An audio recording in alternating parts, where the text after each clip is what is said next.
Get out. Now your brother owns this country house, my parents said. So I left without a word. A month later, they called and asked why I hadn't paid the mortgage. So I replied, "Sounds like an owner's problem." They screamed, "Well, let's go. My name is Narissa and I'm 32 years old." This whole mess started on what was supposed to be the best weekend of the year. My birthday weekend. I had everything planned out perfectly. My friends and I were going to celebrate at my parents' country house, the same house I'd been paying the mortgage on for the past year and a half, while my younger brother Darren lived there rent-free. Darren is 26, 6 years younger than me, and for the last year and a half, he's been camping out at the country house like it's his personal playground. The deal was simple. My parents agreed he could live there, but if I needed the house for a vacation or celebration, he'd clear out for a few days and stay with them. So, 3 days before my birthday, I sent Darren a text message. Nothing complicated. Just letting him know I'd be coming up that weekend with my friends to celebrate and asking if he could clean the place up a bit. You know, basic stuff like picking up his mess and maybe running a vacuum. The message showed as read on my phone, but he never bothered to reply. I figured he got it and was cool with the plan. When my friends and I pulled up to the house on Friday night, I knew something was off immediately. All the lights were blazing, and we could hear music thumping from inside before we even got out of the car. Not just background music either, the kind of bass-heavy party music that makes your chest vibrate. "Sounds like your brother got the party started early," my friend Tessa joked as we grabbed our bags from the trunk. I forced a smile, but my stomach was already twisting. This wasn't the plan. Darren was supposed to be gone by now. We walked up to the front door and I knocked. Nothing. The music was so loud they probably couldn't hear me. I knocked harder, using both hands this time. Still nothing. That's when I started getting pissed. "Darren!" I shouted, pounding on the door with my fists. "Open up. It's Narissa." My friends were standing behind me, looking awkward as hell. This wasn't how anyone's birthday celebration was supposed to start. I pulled out my phone and called Darren's number. It rang and rang, but he didn't pick up. The music was still blasting inside. "What the hell is going on?" I muttered and started banging on the door again, this time using my feet too. Finally, after what felt like forever, my phone rang. Darren's name popped up on the screen. "What?" he answered, sounding annoyed. "What do you mean, what? I'm standing outside the house. Open the door." "Oh yeah. Hold on." A few minutes later, the door swung open. Darren stood there with a glass of wine in his hand, looking like he'd been drinking for hours. His hair was messy, his shirt was wrinkled, and he had that glassy look he gets when he's wasted. But that wasn't what made my jaw drop. Behind him, I could see the house was packed with people. There had to be at least 20 people crammed into the living room, all holding drinks, all talking and laughing like they owned the place. "What the hell is all this?" I asked, gesturing at the crowd behind him. "I told you 3 days ago I was coming up here for my birthday." Darren took a sip of his wine and shrugged. "Yeah, well, change of plans. I'm having my own party tonight." "Your own party?" "Darren, this is my birthday weekend. We talked about this." "Look, Narissa," he said, swaying slightly on his feet. "You and your friends need to get out of here right now. This is my party in my house, and you're not welcome here tonight." I stared at him, speechless. My friends were standing behind me, and I could feel their eyes on my back. This was humiliating. "You can't be serious right now. Where am I supposed to go? I planned this whole weekend." "I don't care. Find somewhere else to party. This house is taken tonight." And with that, he slammed the door right in my face. I heard the lock click a second later. I stood there for a moment, staring at the closed door, feeling like I'd been punched in the gut. My friends were silent behind me. The music was still pounding from inside. My house. The house I was paying for. And my own brother had just kicked me out on my birthday. I pulled out my phone and called my mom. She answered on the second ring. "Mom, Darren won't let me into the house. He's having his own party," and literally slammed the door in my face. "You need to call him and tell him to cut this crap out." There was a pause. Nerissa, maybe you should just leave. Darren said you weren't welcome there tonight. And honestly, he's right. You should find somewhere else to celebrate. I felt like the ground was shifting under my feet. What are you talking about? I don't understand what's happening right now. Hold on. Let me get your father. A moment later, Dad's voice came on the line. Nerissa, you need to understand that house belongs to Darren now. He gets to decide who comes and goes. Belongs to Darren. I was practically shouting. Dad, I've been paying the mortgage on that house for a year and a half. How does it belong to Darren?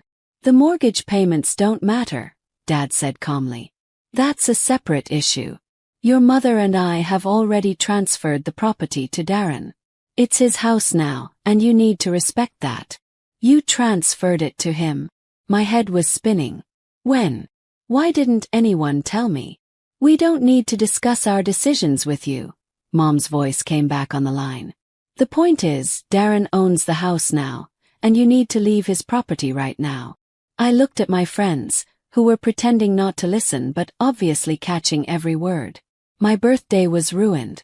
My family had apparently given away the house I was paying for, and I was standing in the driveway being treated like a trespasser. Fine, I said into the phone. I understand completely. Thanks for clearing that up for me. We drove back to my apartment in silence. My friends kept glancing at me, probably wondering what the hell had just happened. Honestly, I was wondering the same thing. Tessa finally broke the silence when we were sitting around my kitchen table with takeout Chinese food and a bottle of wine. So, what was that all about back there? She asked carefully.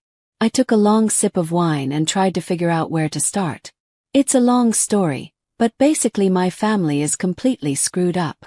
Even though we were celebrating in my apartment instead of the country house, I couldn't get into a party mood.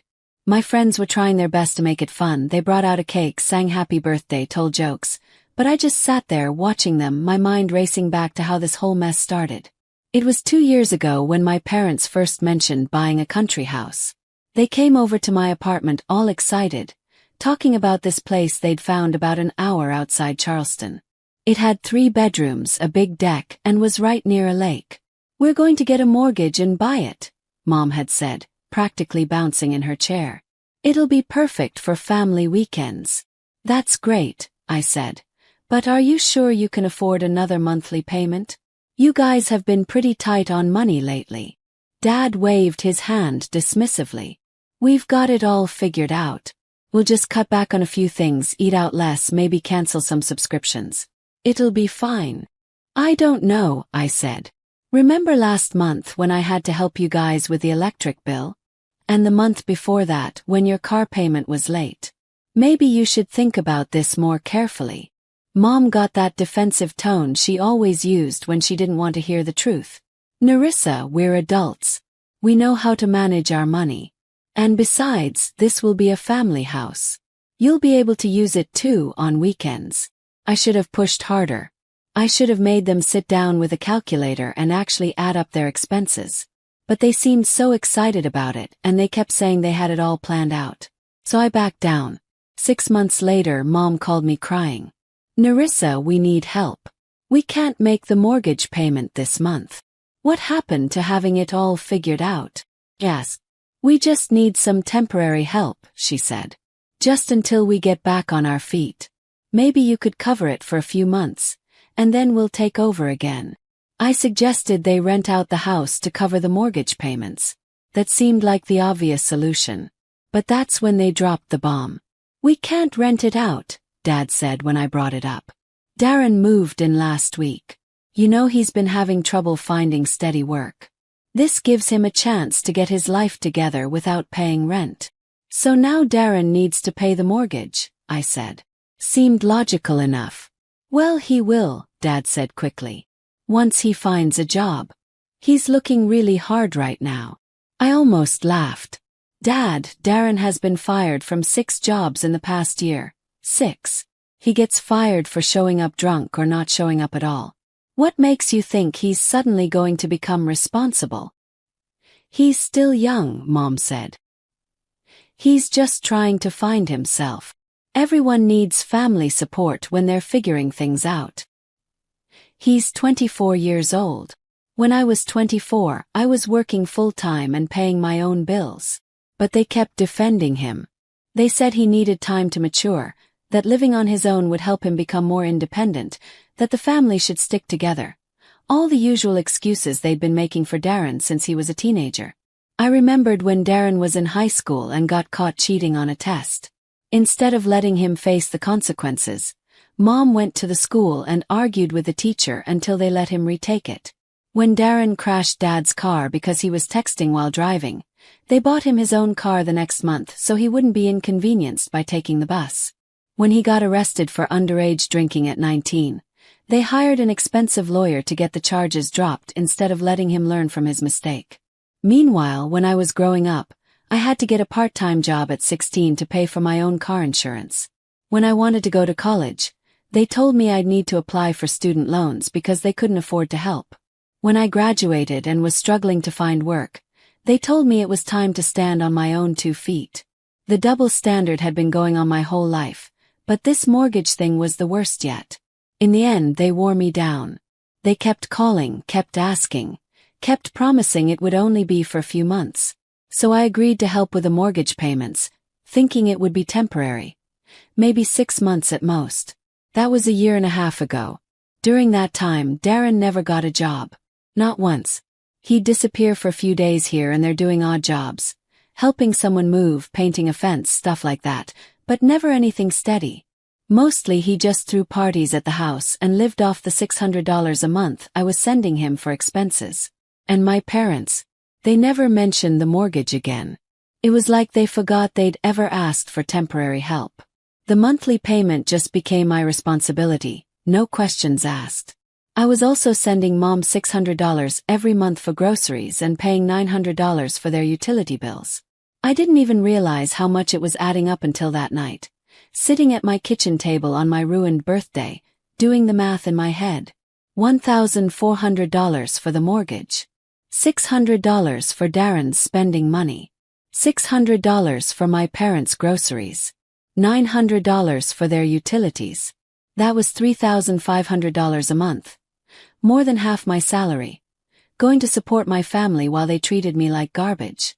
My friends were still trying to cheer me up, but all I could think about was Darren's smug face when he slammed that door on me. And my parents' voices on the phone telling me I wasn't welcome at the house I was paying for. The next morning, I woke up with the worst hangover and the clearest head I'd had in months. I knew exactly what I needed to do. I made myself a cup of coffee, grabbed my laptop, and logged into my banking app. One by one, I started canceling every automatic payment and transfer that had anything to do with my family. First, I canceled the $1,400 monthly mortgage payment. Then I canceled the $600 monthly transfer to Darren for his expenses. The guy who couldn't even be bothered to let me into the house I was paying for didn't deserve another dime. Next, I canceled the $600 automatic payment for my parents' groceries. If they could afford to give away a house, they could afford to buy their own food. Finally, I canceled the $900 payment for their utility bills. Let them figure out how to keep their lights on. I didn't tell anyone what I'd done. Not my parents, not Darren, nobody. I just went about my business and waited to see how long it would take them to notice. Took exactly 4 days. My phone started ringing at 7 a.m. on Wednesday morning. Mom's name flashed on the screen. I let it go to voicemail. She called back immediately. Then again. Finally I picked up. "Nerissa, where's the money?" She screamed into the phone without even saying hello. "The mortgage payment was supposed to go through yesterday, and there's nothing in my account. What's going on?" "Oh, that," I said calmly, sipping my morning coffee. "I'm not paying for the mortgage anymore." "What do you mean you're not paying for it? You have to pay for it." "Actually, I don't. See, you and Dad made it very clear on Saturday night that Darren owns that house now. You also made it clear that I'm not welcome there. So why would I pay for a house that belongs to someone else? A house where I'm not welcome? Nerissa, don't be ridiculous. Of course you're welcome there. That's not what you said Saturday. That's not what Darren said either, when he slammed the door in my face." Mom was quiet for a moment. Look, maybe there was a misunderstanding. No misunderstanding. You told me the house belongs to Darren now, and I need to respect that. So I am. Darren owns the house. Darren can pay for the house. Makes perfect sense, right? But he doesn't have a job. He can't afford to pay the mortgage. Sounds like a problem for the homeowner to figure out. I'm sure you and Dad can help him work something out. I could hear her breathing heavily on the other end. Nerissa, you're being spiteful. This is about more than just Saturday night. You're absolutely right, I said. This is about me paying for a house for a year and a half while Darren lived there for free. This is about me sending him $600 a month for spending money while he threw parties and refused to get a job. This is about me paying your grocery bills and utility bills while you gave away a house that I was making payments on. Yeah, it's about a lot more than Saturday night. We're family. Families don't treat each other the way you treated me on Saturday. So from now on you deal with Darren. He's an adult, right? Time for him to act like one. Hung up. The phone immediately started buzzing with text messages, then voicemails. Mom was panicking. Dad was angry. And I ignored all of it. 2 days later, Darren started calling. When I didn't answer, he started sending messages. Nerissa, I'm out of money. You need to send me my monthly payment. Where's my $600? Have bills to pay. Answer your damn phone. I deleted every message without reading them completely and blocked his number. That night around 11 p.m., someone started pounding on my apartment door. I looked through the peephole and saw Darren standing in the hallway, swaying slightly. He was drunk. Darren, go home, I called through the door. I'm not leaving until you give me the money for the mortgage. You're trying to make me lose my house just because you're pissed off. Your house. I thought it was your house on Saturday when you kicked me out. So pay for your own house. You know I don't have a job. I can't pay for it. Then get a job. It's not that complicated. Darren started kicking the door. You're doing this to get revenge. I'm doing this because I'm done being an ATM for people who treat me like garbage. You want to keep that house? Get a job and pay the mortgage yourself. I can't get a job that pays enough for the mortgage. You know that. Then I guess you're going to lose the house. That's what happens when you can't afford something. He kicked the door harder. I'm not leaving. I'll sleep right here in the hallway until you give me the money. No, you won't, because if you're not gone in 5 minutes, I'm calling the police. He kept yelling for another minute, calling me names and telling me what a terrible sister I was. Then I heard his footsteps walking away down the hall. A couple of weeks later, I was walking to my car after work when I saw my parents waiting by the driver's side door. They must have been watching for me. Nerissa, we need to talk, Dad said as I approached. The bank is getting involved, Mom said. They're threatening to foreclose on the house. You have to help us fix this. I don't have to do anything, I said. You gave the house to Darren, remember? Let him fix it. You know he can't afford the payments, Dad said. Look, we all said some things we didn't mean last weekend. Let's just forget about it and move forward. We're family. Open my car door. If we're family, then you should have thought about that before you gave away the house I was paying for and told me I wasn't welcome there. Nerissa, please, Mom said. Don't let them take the house away just because you're angry with us. I'm not letting them take anything away. Darren is letting them take it away because he won't get a job and pay his bills like an adult. I backed out of the parking space and drove away, leaving them standing there. That was the last time I talked to any of them. After that parking lot confrontation, my parents and Darren kept trying to reach me for a few more weeks. Calls, texts, emails, even showing up at my apartment building and asking the doorman to buzz me. I blocked their numbers, marked their emails as spam, and told the doorman not to let them up. It wasn't easy at first. Part of me felt guilty, like maybe I was being too harsh. These were my parents, after all, my brother. But every time I started to weaken, I remembered Darren's smug face when he slammed that door on me. I remembered my parents telling me I wasn't welcome at the house I'd been paying for. I remembered all those years of watching Darren get bailed out of every mess he made while I was expected to handle everything on my own. The guilt faded pretty quickly after that. 6 months passed. 6 months of peace, quiet, and actually having money in my bank account at the end of each month. I started putting the extra $3,500 into a savings account, and it was amazing how fast it added up. For the first time in years, I wasn't living paycheck to paycheck.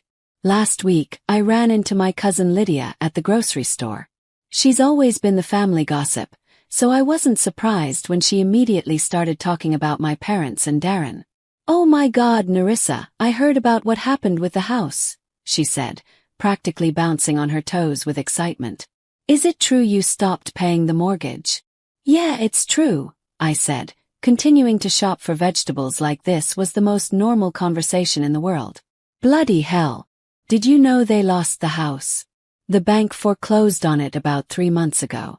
Darren had to move back in with your parents." "Really? I had no idea," I said, picking up some apples. Honestly, I didn't care.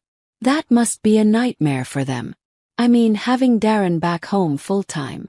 Shrugged. "Not my problem anymore." Lydia leaned in closer like she was about to share some really juicy gossip. "Well, my mom talked to your mom last week, and apparently it's been a total disaster. Darren's still not working. He keeps saying he's looking for a job, but really he just sleeps until noon, plays video games all day, and goes out to bars at night. Your mom is going crazy."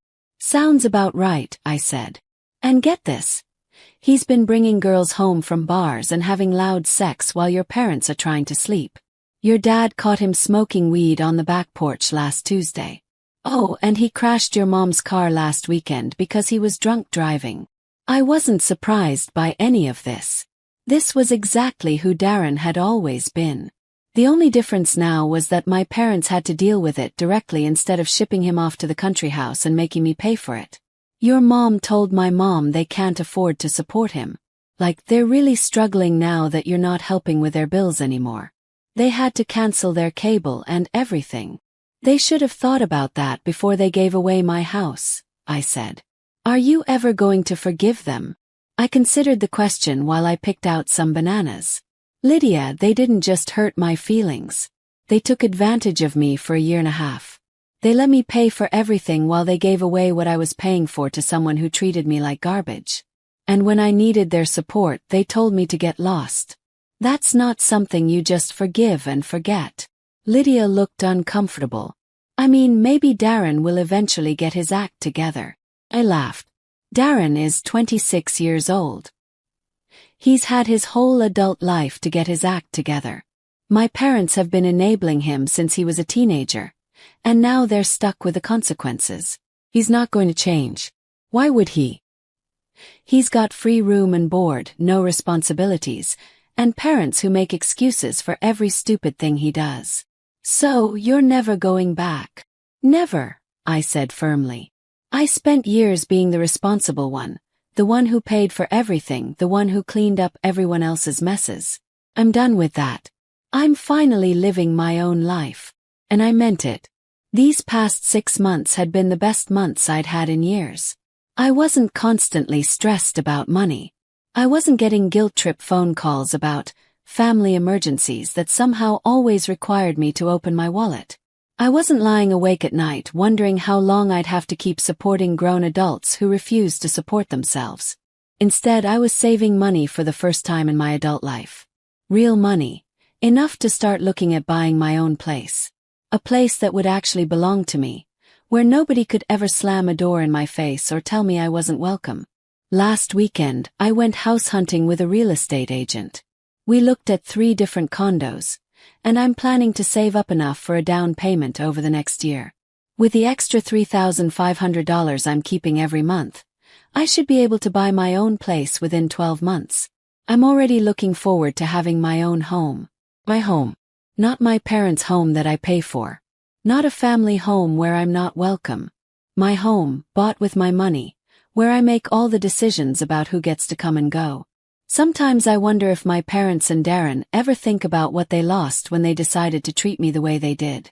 It wasn't just the money, though that was obviously a big part of it. They lost me. They lost having someone in the family who was responsible, reliable, and willing to help when things got tough. Now they're stuck with each other. My parents are in their 60s, trying to support an unemployed adult son who has no intention of ever growing up. Darren is stuck living with his parents, pretending to look for work while he plays video games and goes out drinking. And they all have to live with the knowledge that they created this situation themselves.